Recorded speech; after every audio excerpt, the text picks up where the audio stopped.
Les doy nuevamente un saludo. Vamos a aprovechar en este marco de grabación en dar detalles de procesos que van a implicar el desempeño en relación a lo que es el análisis de contenido de las entrevistas, a estos expertos, los procesos de codificación, pero sobre todo quiero pedirles que chequeen también el avance de vuestro artículo que tiene que ver con los detalles previos, ¿no? El título, la introducción, los sustentos teóricos, ¿no? Sobre eso he dado algunos lineamientos, ya tienen disponible eso en el Canvas quienes han enviado avances, pero para todos en general quiero pedirles, ¿no? Chequear el eje articulador desde el título que proponen, la introducción y los sustentos teóricos que he pedido, teóricos conceptuales, ¿no? En esta parte se trata de descomponer las categorías centrales que proponen en su título, las categorías generales que son la base de lo que van a desarrollar en el análisis de las entrevistas y proponer un desarrollo entre teórico y de base de política educativa mundial, ¿no? Que tiene que ver con las fuentes de organizaciones mundiales que ya hemos revisado. Por eso es que hay que reconocerlas, ¿no? Y yendo ya al plano del marco metodológico, tienen que hacer cambios importantes, muchos de ustedes, ajustar la descripción de la metodología que para todos es el análisis de contenido, en este caso análisis de contenido de entrevistas. Tienen que revisar a la fuente de Bardeen, ¿no? De Google Books, ¿no? Allí tienen un poco explicado eso, también otras fuentes que yo les he proporcionado. Traten de indagar también de papers, de artículos científicos que hayan aplicado el análisis de contenido de entrevistas, ¿no? Cómo es que lo manejan, etcétera, ¿no? De tal manera que pueda ser muy claro el desarrollo, el procedimiento que han realizado y sustentándolo con autores. Se trata de eso, ¿no? No es tan ampliada esta parte, tiene que ser concreta, explicativa, sustentatoria, ¿no? De allí ya empiezan con el tema de los expertos que a continuación vamos a ir detallando.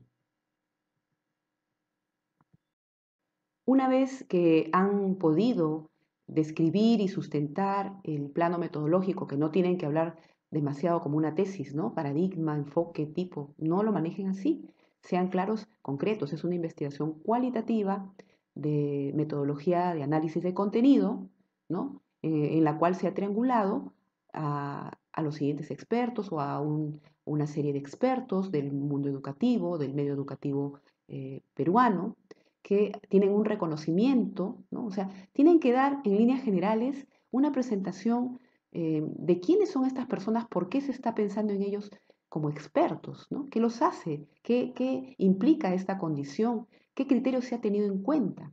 ¿No? Que quede muy claro que ustedes como investigadores, nosotros, ¿no? En general, como equipo de investigación, hemos podido elegir personas que van a tener un aporte de hermenéutica interesante, variada, diversa, porque son diferentes personalidades, pero con un mismo reconocimiento en relación al medio educativo de nuestro país y que, dada su trayectoria, ¿no? Cada uno tiene también una línea de formación no tan igual, ¿no? Distinta, tal vez coincidente en dos de ellos, porque son abogados, pero luego ya uno siendo antropólogo y el otro educador, ingeniero, ¿no? Porque León Trachtenberg es ingeniero, sin mencionar los nombres, por supuesto, estamos haciendo una descripción de ellos, ¿no?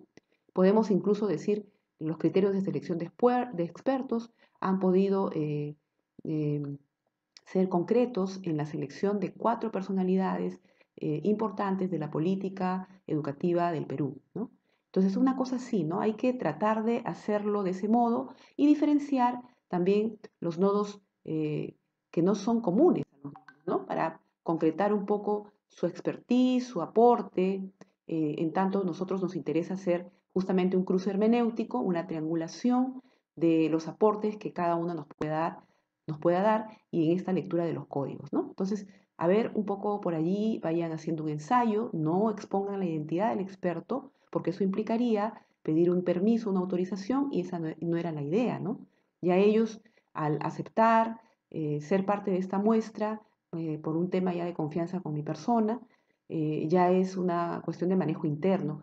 Pero si colocamos el nombre, ya estamos hablando de otra cosa, ¿no? Tendríamos que tener un permiso, una autorización firmada, un consentimiento informado del experto. Entonces, preservemos un poco, protejamos la identidad del informante y trabajemos en líneas generales, ¿no? Después de presentar al experto, tendríamos que explicar los procesos de triangulación, que es lo que va a venir a continuación, y también revisando ustedes los libros, los aportes metodológicos, desde la perspectiva que quieran dar ustedes más fuerza, ¿no? Yo les he presentado dos, la teoría fundamentada y la hermenéutica metodológica abierta, ¿no? Que puede estar en varias lecturas, que es la más común también. Bien, vamos a empezar entonces con entender este proceso de análisis e interpretación de datos cualitativos. Ustedes, bueno, van a encontrar algunas expresiones como codificación, triangulación, comparación constante, reducción de categorías, categoría emergente, etcétera, ¿no? Todo esto en función de los aportes de literatura metodológica, ¿no? Pero desde ya les vuelvo a insistir en que no hay un método estricto o exacto de pasos que tengan que seguir, una secuencia preestablecida ya idónea, ¿no? No es así. Se trata de que el investigador examine los aportes y las perspectivas metodológicas de diferentes opciones, de diferentes autores. Cada uno de ellos va a proponer en una línea distinta algunas cosas comunes, así como los expertos. Cuestiones de paradigma, ¿no? Cuestiones de perspectiva, en algunos coincidentes, en otras cuestiones no. Así como los expertos, ustedes van a triangular en perspectiva metodológica este análisis de contenido de entrevistas y van a elegir la orientación eje, ¿no? La literatura eje. Porque yo les puedo hablar de planos comunes, ahora se los voy a decir en términos de lo praxeológico, se diría, ¿no? Que yo les estoy dando una ruta, pero ya ustedes puedan ir ajustando esto en función de la triangulación con la orientación más de corte metodológico, propositivo de un autor, ¿no? O de algunos autores. Entonces, también examinen en esta misma línea tesis, papers sobre todo, artículos, porque estos son antecedentes científicos. El antecedente científico en una tesis, en una investigación como esta, porque esto tiene un corte investigativo pleno, muy concreto, claro, porque estamos viéndole un curso, se trata de analizar desde un aporte metodológico cómo es que en un paper, en un artículo, yo les he dado algunos ejemplos, incluso el mío, se está explicando la línea metodológica, ¿no? El análisis. De repente no se le llama análisis de contenido, pero es un análisis de contenido. Se está diciendo análisis hermenéutico, se está diciendo análisis documental, se está diciendo de otra manera, pero viene a ser también un proceso de investigación cualitativa con procesos hermenéuticos de triangulación, etcétera, ¿no? O se afincan también en la metodología precisa, por ejemplo, como esta de la teoría fundamentada, que también la he incluido aquí. Entonces, ustedes examinen, tomen postura y expliquen la línea metodológica, fundamentenla, ¿no? De tal manera que esto quede claro, ¿no? Aquí yo les he dado las dos orientaciones, le voy a dar fuerza al análisis de contenido en ambas para que quede un poco claro todos estos conceptos, ¿no? Posibilidades, desde lo que es el enfoque de la cultura, la teoría fundamentada, y desde lo que es el enfoque metodológico pleno, que son los métodos hermenéuticos de una forma mucho más abierta. Porque esta es una metodología cualitativa de análisis hermenéutico.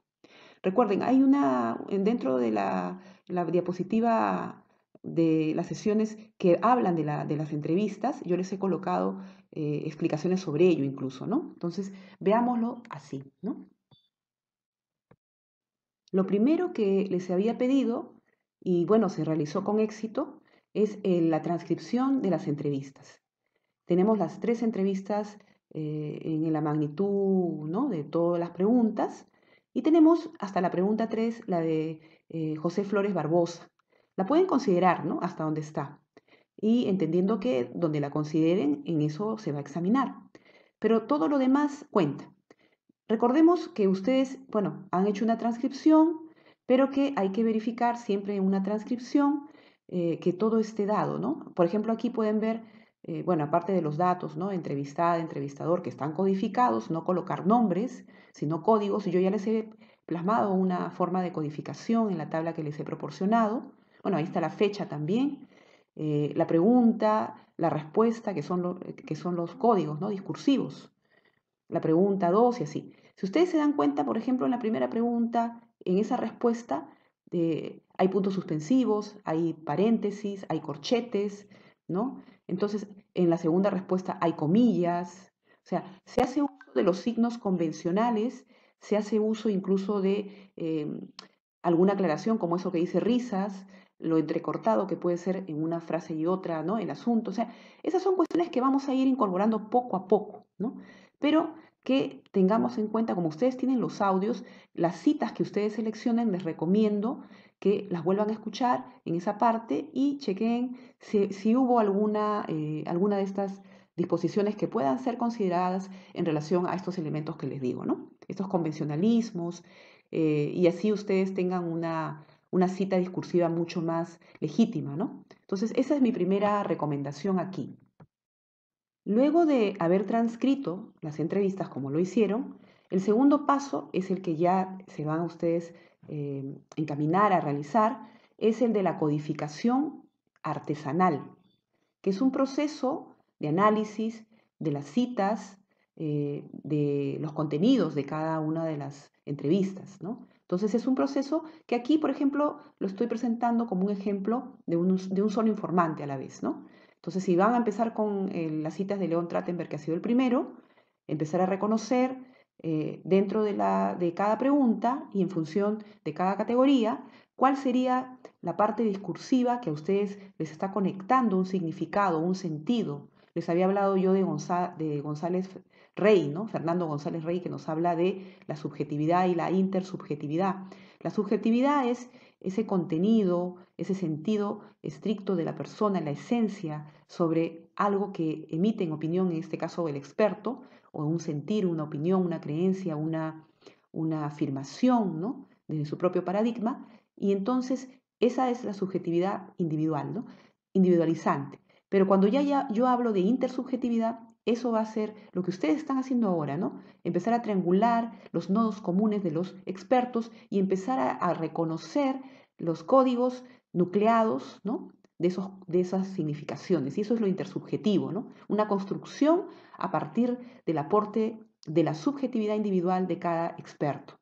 Entonces, les pido que revisen a Trachtenberg sus discursos, no tienen que subrayar todo como aquí, ¿no? O plasmar el color en toda la discursiva, sino en frases, en selección de expresiones con un sentido que aporte en el entender, ¿no? de eso que quieren destacar. Entonces ahí atribuyen el color, ¿no? Color amarillo, verde, rojo, no sé. Pero van encontrando a lo largo de la primera pregunta, cada pregunta, ¿no? La primera pregunta, toda la discursiva de Trachtenberg, qué cosa para ustedes son ideas que puedan destacar. Si en una misma secuencia discursiva hay fuerza en una misma idea, pues subrayan las dos del mismo color, ¿no? O sombrean las dos del mismo color dentro de la misma pregunta, ¿no? Entonces todo eso, ¿no? Como también lo habrá más abajo y al costado con los otros aportes, ¿no? Entonces vayan haciendo ese ejercicio de reconocimiento de los códigos. Ya la codificación artesanal entra en una lógica de intersubjetividad cuando estamos hablando de un formato que integra, como ustedes lo han visto también y lo han realizado, en forma simultánea a todos los informantes, ¿no? Estos 4 expertos, y entonces el análisis lo van a hacer primero en una primera pregunta, pregunta por pregunta, por supuesto. En esta primera pregunta están analizando primero a Trachtenberg, reconociendo sus códigos, los colores que puedan plasmar, ¿no? En su discursiva. Luego siguen con Nicolás Lynch, ¿no? Igual, ¿no? Jalando un poco desde lo anterior y así, hasta complementar hasta el último, ¿no? Se trata de asignar estos colores en función de estos reconocimientos, como les vuelvo a insistir, pregunta por pregunta, ¿no? Y ahí pasan a la segunda y así. Van desde arriba, si hay un amarillo, abajo también en la segunda pregunta de repente hay un código amarillo. Chequeen con mucha calma, esto no es un proceso rápido, es un proceso de atención, de concentración y de conexión, ¿no? Del sentido. Lo importante en todo este proceso de codificación es identificar que estos códigos van a ser parte de una constitución, de una agrupación que vamos a denominar familias, porque así se le reconoce en este proceso cualitativo, ¿no?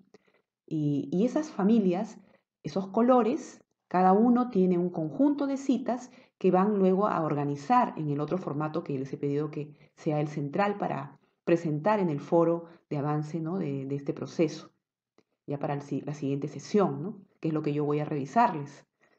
Y después, incluso, cuando ya tienen una serie de colores, Todas son codificaciones, pero ya agrupadas, son familias, y esos nuevos códigos o familias, núcleos familiares, también se pueden seguir examinando y pueden seguirse reduciendo a una categoría hasta encontrar ya ejes nucleados, ¿no? Este es un proceso como se pueden dar inductivo, porque van de lo específico a lo general, a lo particular.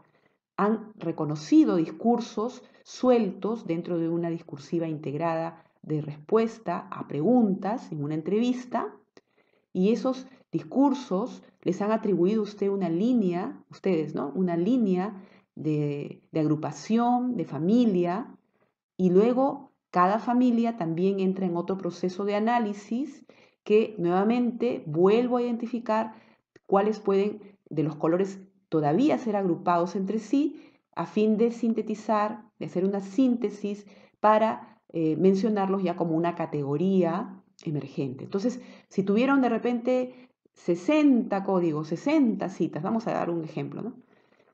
Pero tenían de las 60 citas, agrupaciones en colores, llegaron a 20 colores, vamos a poner, ¿no? No creo que sea tanto, pero por darles una idea, ¿no? Esos 20 colores que son las familias, como acá en el cuadrito del costado, podrían todavía seguirse juntando y formando ya categorías más definidas, las categorías emergentes. Por ejemplo, acá mismo el color amarillo dice trabajo cooperativo, pero también dice trabajo en grupo. Podrían estar agrupándose esas dos familias y conformar ya parte de una misma categoría que tendría que redenominarla, ¿no? Entonces, es eso, ¿no? Una cosa así, ayuda mutua incluso también puede estar. Entonces, una sola categoría que incluye el trabajo cooperativo, que incluye el trabajo en grupo, que incluye la ayuda mutua, pero eso para el fin ya de que cuando hagan la discusión tengan una cantidad de categorías emergentes que les permitan discutir. Por eso les he dicho yo, no se trata de que hagan, bueno, hagan todo el análisis en todos los discursos, eso es lo ideal, y luego seleccionen las citas que van a armarles la discursiva, ¿no? Pero también podrían hacer este proceso de reducción de categorías hasta llegar de familias, si es que les salen demasiadas, a categorías emergentes 3 o 4 o máximo 5, ¿no? Porque recuerden, eso va a ser lo que les va a armar la discusión. Entonces, el análisis, ¿no? De la discusión, ¿no? Yo les pido que más bien tienen dos opciones, ¿no? La primera es hacer todo el análisis de discursos con los colores y luego seleccionar los colores que podrían ser ya los desarrollos de la discusión o integrar algunos o integrarlos todos, ¿no? Entonces, en realidad son tres opciones, ¿no? Seleccionar las citas y de acuerdo a eso establecer los colores y las menciones de las categorizaciones de las familias, ¿no? Cómo las van a mencionar en este reconocimiento, ¿no? Inductivo.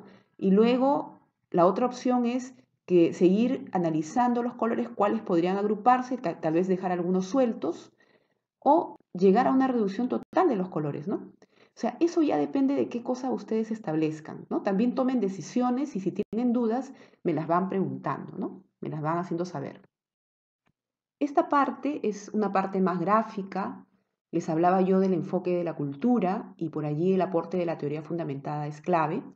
Vamos a ver algunos elementos, no es que yo quiera destacarlos todos, en esta parte del procedimiento voy a destacar algunos, pero la teoría fundamentada nos habla de un muestreo teórico, porque lo que quiere la teoría fundamentada, como bien lo dice su nombre, es demostrar que el alcance teórico, el alcance de desarrollo de una teoría, ¿no? Desde un enfoque cultural, se recoge en base a estos códigos discursivos, a este aporte del contenido de actores, de contextos, ¿no? Entonces, eso es lo que ha pasado o lo que estamos realizando, ¿no? Estamos recogiendo el aporte de 4 personas con ciertos criterios de selección de expertise que nos interesa poder interpretar para luego sacar conclusiones y en función de ello también hacer nuestro aporte hermenéutico, ¿no? De síntesis hermenéutica respecto al tema que estamos proponiendo en el desarrollo del artículo. Y esa es una forma de construir una teoría sustantiva desde el enfoque de cultura. Entonces se habla de muestreos teóricos, se habla de saturación teórica, porque lo que ustedes, cuando les he propuesto ir reconociendo los códigos discursivos, ir asignándoles un color, ya estamos haciendo un muestreo teórico, ¿no? Saturación teórica cuando empezamos a relacionarlos en un mismo eje, en una familia, ¿no? Estamos categorizándolos y luego ya llegando pues a establecer una unidad que es una categoría emergente, más general, y en un proceso de lo inductivo de lo específico a lo particular, ¿no? A lo general. Los tipos de códigos, sobre todo acá hay estos más de sustantivo, ¿no? El código sustantivo, el código teórico y el código in vivo, ¿no? El código sustantivo, como bien lo dice, ¿no? Tiene que ver con el aporte directo desde esta vivencia, creencia, estereotipo, forma de pensar, paradigma de cada uno de los expertos, ¿no? Teórico en cuanto es una concepción conceptual en la que ellos ofrecen, basada también en definiciones dadas desde su perspectiva disciplinar, desde su campo formativo, ¿no? Porque ellos también son estudiados, ¿no? Son estudiosos o han tenido una formación como profesionales, ¿no? Académicos. El código in vivo es el código abierto, ¿no? El primero, el que ustedes están reconociendo, pero ya desde su propia conexión, la de ustedes, ¿no? ¿Qué cosa les está articulando en línea de sentido, ¿no? ¿Qué para ustedes es significativo? Más allá de que el experto piense que una cosa es más o menos representativa, ¿no? Ustedes están eligiendo códigos en vivo, ¿no? Desde su propia línea de selección del mismo, ¿no? Los tipos de teoría emergente que finalmente se van a destacar van a ser estos, ¿no? La teoría sustantiva, que es el producto final de lo que ustedes ya harán cuando terminen el artículo en el reconocimiento de la discusión de estos desarrollos de discusión y, por supuesto, en las conclusiones a las que lleguen, ¿no? Finalmente. Y la teoría formal, porque se va a vincular esto pues con lo que ya preexiste, con los aportes epistemológicos, los de línea de base, porque la epistemología nos habla de una estructura mucho más constituida, ¿no? Como la teoría vygotsquiana, por ejemplo, ¿no? Que nadie la discute. Pero ustedes están en una construcción epistémica, en tanto eso todavía no está legitimado, ¿no? Por eso es que estamos todavía en un ejercicio de teoría sustantiva. La forma de codificación nos vamos a centrar sobre todo en las dos primeras, la abierta y la axial, ¿no? La abierta, el código en vivo, los reconocimientos de los discursos, del estado de conexión, desde el investigador hasta lo que dijo cada experto, y la axial porque le estamos atribuyendo ya eh, una agrupación en familia, una categorización, y haciendo todo este proceso de estructura organizativa, ¿no? Vinculando los colores, etcétera, ¿no? La categoría central es la que vamos a examinar, cada una de ellas. Ustedes tienen categorías ya preestablecidas, pero ya les he pedido que vuelvan a mirar en su documento más personal, en esa tablita, que pueden incluir las que ustedes, pues, dentro del complejo que tenemos, consideren. Por ejemplo, en docente, que es una categoría de todo el salón, alguno de ustedes quisiera hacer vocación docente, formación inicial del docente, etcétera, ¿no? Entonces, se puede colocar eso y ya ustedes lo manejan. Las categorías que armen la discusión de su artículo, que armen la propuesta desde el título de su artículo.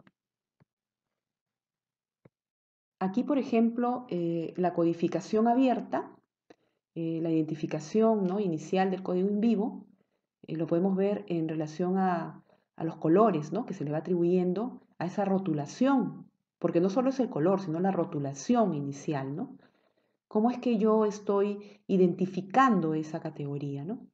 Entonces allí emocional y afectiva, agrado por las actividades, otra vez, ¿no? Emocional y afectiva, expectativas del participante hacia el facilitador, qué espera el participante del facilitador, emocional y afectiva, agrado por las actividades. Si se dan cuenta de las expresiones, entre corchetes están los colores también, es otra forma de hacer la codificación, ¿no? El código en vivo.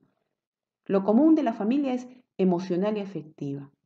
Y lo otro de agrado por las actividades, qué espera la participante del facilitador, ¿no? Eso serían como subcategorizaciones de esa familia, ¿no? O de esa categoría central a nivel de familia, el núcleo familiar. Entonces, de pronto eso ya queda como una categoría emergente o voy todavía en ese ejercicio de reconocer y reducir a un número de categorías que me permitan una discusión en mi artículo, ¿no? Igual, ¿no? En relación a los otros colores se va colocando, ¿no? Gestión de la enseñanza sería la familia, la categoría reconocida en el discurso, no necesariamente la categoría priorística, ¿no? Sino la que yo ya voy asignando en identificación del color, ¿no? Y luego, ¿qué de eso? La planificación del debate, ¿no? O perdón, gestión de la enseñanza, planificación del debate, y qué de eso, estrategias del facilitador para iniciar un tema de discusión, ¿no? Y así, o sea, hay muchas formas de ir codificando, pero ya puede ser una frase, una palabra, una enunciativa, que se entienda eso, ¿no? Que se entienda que en el discurso hay una interpretativa. De preferencia, ya les había dicho, traten de utilizar los mismos términos, no los cambien, porque a veces nosotros fallamos mucho en el pensamiento literal, ¿no? O sea, decir lo que el otro piensa, parafrasearlo no es fácil, ¿no? Entonces, un ejercicio similar es este. Esta sería entonces parte de lo que implica la codificación axial, ¿no? Asignar este sentido o este significado de agrupación a los códigos que se vayan identificando, ¿no? Las familias, ¿no? Acá, bueno, en el ejemplo, ¿no? Se observan ciertos temas clave que dejan entrever algunas categorías preliminares entre las que se encuentran lo que hemos visto anteriormente, ¿no? Emocional y afectiva en azul, gestión de la enseñanza en rojo y metacognición en morado, ¿no? Y de la misma manera, dentro de cada uno de ellos se ha ido acuñando subcategorizaciones, ¿no? Como lo que he mencionado en emocional y afectiva, estaban agradados por las actividades, expectativas del participante hacia el facilitador y así, ¿no? Entonces, son codificaciones axiales porque van desprendiéndose de las familias que se han ido ya constituyendo, ¿no? Entonces, son vinculaciones, categorías y subcategorías, ¿no? Este proceso inductivo que va dando a entender ya un sistema organizado de las categorías reconocidas. De esta manera, la codificación axial nos va a dar el sistema de relaciones de los códigos, como les estaba diciendo, y entonces ahí vienen los formatos de organización de procesos de triangulación como este, ¿no? Ahí está la pregunta, ¿no? La pregunta, ¿cómo se sentía frente a la situación de violencia en su hogar? Y estas respuestas ya están con los colores. Si se dan cuenta, no es que todo el texto hay que colorearlo, sino las frases discursivas, los códigos discursivos, las respuestas, el contenido, ¿no? De estas respuestas, y luego ya se ordenan al costado, como en este cuadro, ¿no? Es una forma también, libre de ir determinándolo, y por color se le va dando ya una significación, ¿no? Y luego esto se puede reducir todavía a microcategorías, ¿no? Lo que creo que recuerdo, Miguel me estaba diciendo cuando es una palabra, o yo le decía que también es mejor si tiene un sentido más enunciativo. Pero si ustedes se dan cuenta, aquí en los códigos de microcategorías hay expresiones conceptualizadas o más explicativas, ¿no? Malestar emocional, salir de la violencia, miren. Temor que esposo llegara a casa, miren. Hijos involucrados en la violencia, llegó a una violencia física. O sea, si se van dando cuenta, se va haciendo todo este sistema de reconocimiento de reducción, ¿no? Hasta poder llegar incluso de estos colores que se han hecho en las microcategorías a las categorías emergentes ya plenas, ¿no? Entonces, esa es la lógica de la integración, del análisis y la síntesis, ¿no? En procesos de triangulación. Y así estos procesos de triangulación nos llevan a encontrar ya un desarrollo, una secuencia de pasos para lograr la hermenéutica de análisis de contenido. Aquí quiero que veamos, así como hemos visto los aportes desde la teoría fundamentada, también entender dentro de la metodología hermenéutica el proceso mismo de la triangulación. Basta con eso también en decirlo, ¿no? Okuda y Gómez nos van a referir la triangulación como una aplicación de varios métodos, ¿no? Depende cómo lo vamos concibiendo también, ¿no? Y aquí esto hay que entenderlo desde los tipos de triangulación posible, ¿no? Aquí nos ponen algunos, la triangulación metodológica, porque yo tengo de pronto he aplicado un método cuantitativo y un método cualitativo, y entonces voy a excluirme, mejor dicho, voy a afincarme en el procesamiento de análisis de resultados cuantitativos y luego en el análisis de resultados cualitativos, y luego tendría que integrar ambos, y ese proceso es la triangulación metodológica, la integración de las dos metodologías. Pero también podría pasar en un plano cualitativo que tengo varios diseños metodológicos, ¿no? Por ejemplo, tengo, no sé, una disposición de un objetivo más fenomenológico o tengo una disposición de un objetivo más de teoría fundamentada o de etnometodología o de método biográfico, de historia de vida, qué sé yo, ¿no? O sea, hay una serie de metodologías, ¿no? En el campo cualitativo. Y a veces uno, determinando un tipo de instrumento y que el instrumento tenga dentro del objetivo de la tesis o de la investigación una forma, un formulismo metodológico, ya estoy haciendo una contribución diferenciada de estos métodos. Por lo tanto, habría que integrarlos en un proceso de triangulación cuando ya recojo los contenidos y empiezo a examinar por qué es fenomenológico, por qué es etnometodológico, por qué es teoría fundamentada, y desde ese aporte también empiezo a triangular. Y eso tiene también procesos, procedimientos, ¿no? Esa es una forma de triangular. Y una forma simple de triangulación metodológica es lo que podría decirse, tengo diferentes instrumentos cualitativos. He hecho una entrevista, he hecho una observación, he hecho un focus group, ¿no? Todos ellos cualitativos. Entonces, al yo analizar el contenido de cada uno de estos y luego por instrumento también hacer las codificaciones, los procesos de reducción de categorías hasta llegar a las categorías emergentes comunes de todas las entrevistas, del aporte de cada instrumento, perdón.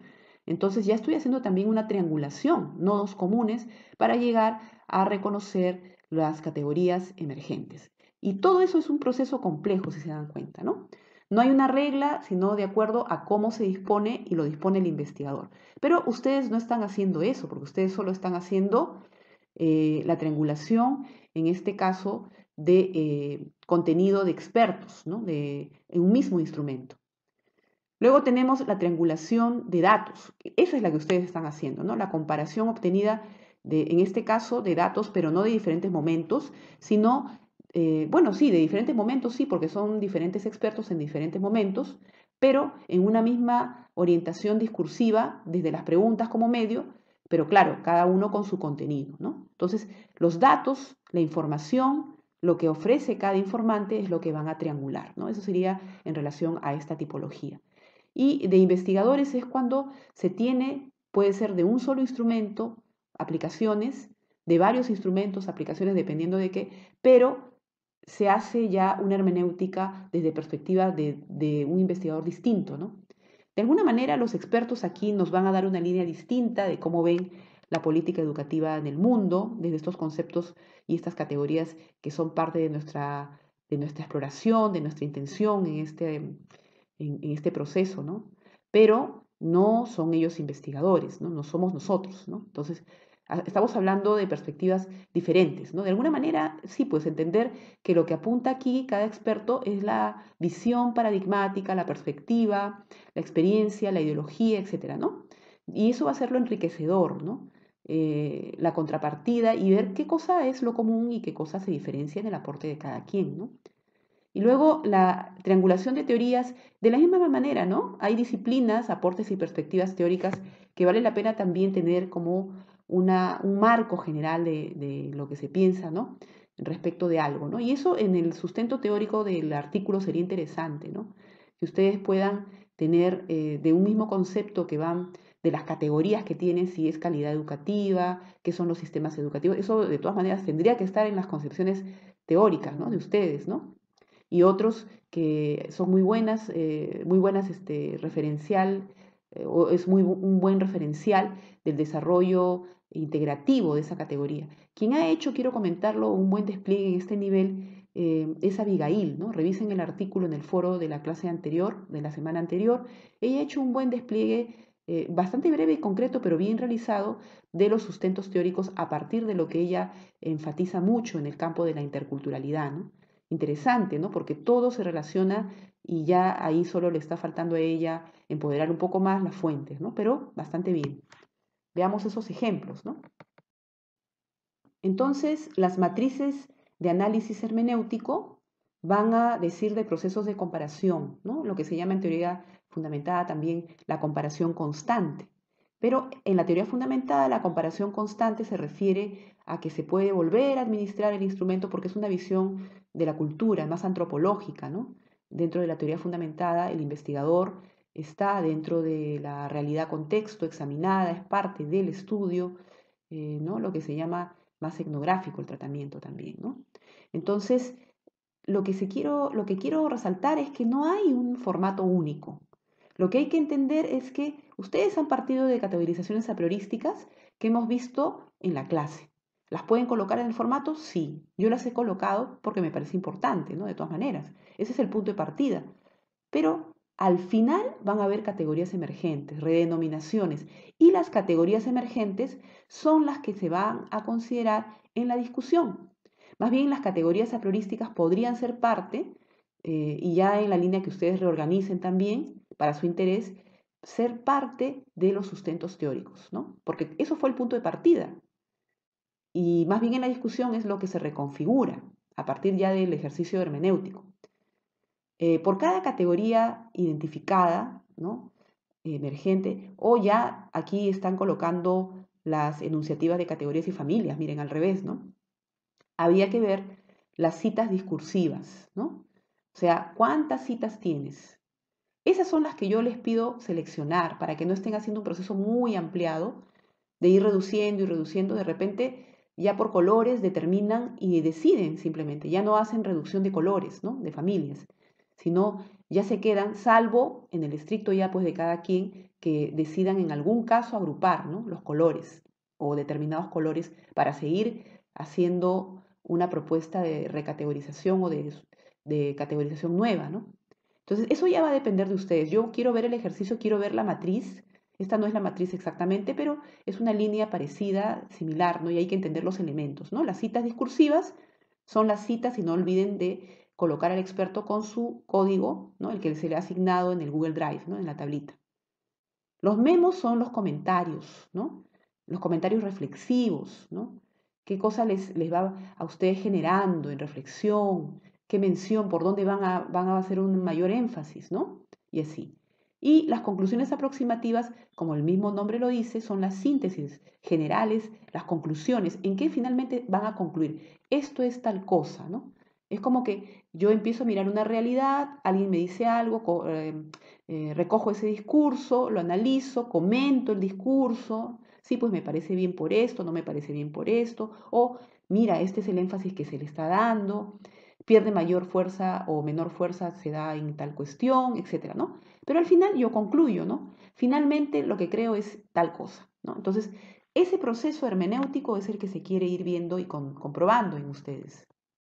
Este es un ejemplo de matriz de análisis hermenéutico. Aquí ya más alineado a la propuesta que yo les he dado, categoría priorística, en el caso de ustedes la primera es calidad educativa, por ejemplo, ¿no? Acá es proceso de inclusión educativa, luego las citas discursivas, la cantidad de citas que se puedan encontrar, las pueden colocar todavía así o las ponen entre comillas también y entre paréntesis al final colocan el código del experto, ¿no?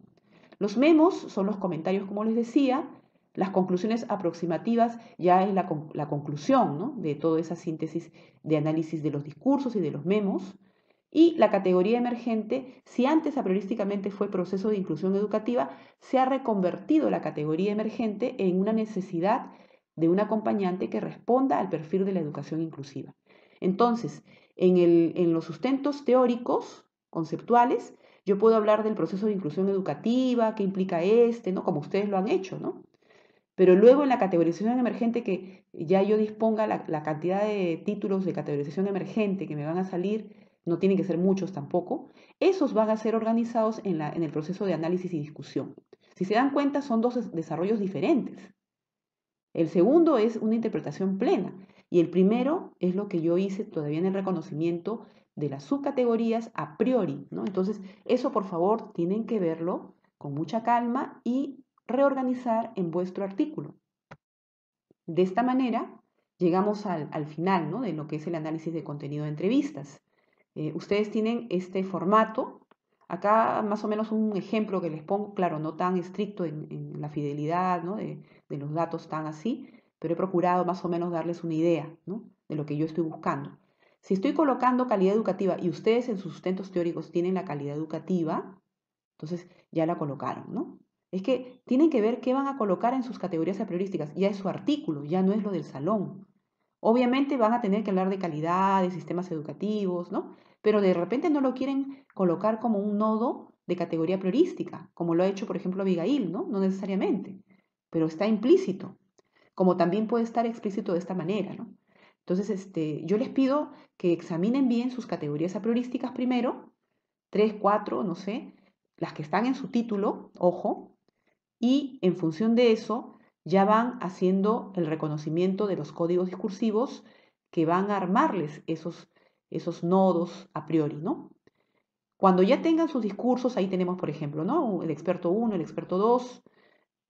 La pregunta tiene que ver qué es la calidad educativa, ya no la escribimos porque eso ya no interesa tanto, sino el discurso, ¿no? Respecto de lo que es calidad educativa. Y los dos están diciendo, ¿no?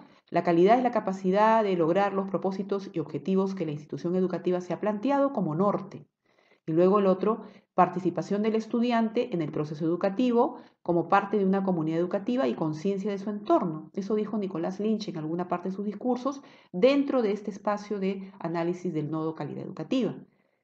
El memo, el comentario de análisis que a mí me provoca, ¿no? La calidad de la educación parece estar vinculada a grandes objetivos institucionales, pero necesitamos integrar también a los estudiantes en este proceso, darles más protagonismo y fuerza a su voz, a lo que tenga que decir sobre ello, ¿no? Es un comentario, ¿no?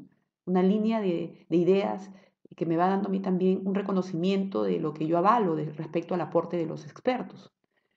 Y mi conclusión aproximativa ya es eso, ¿no?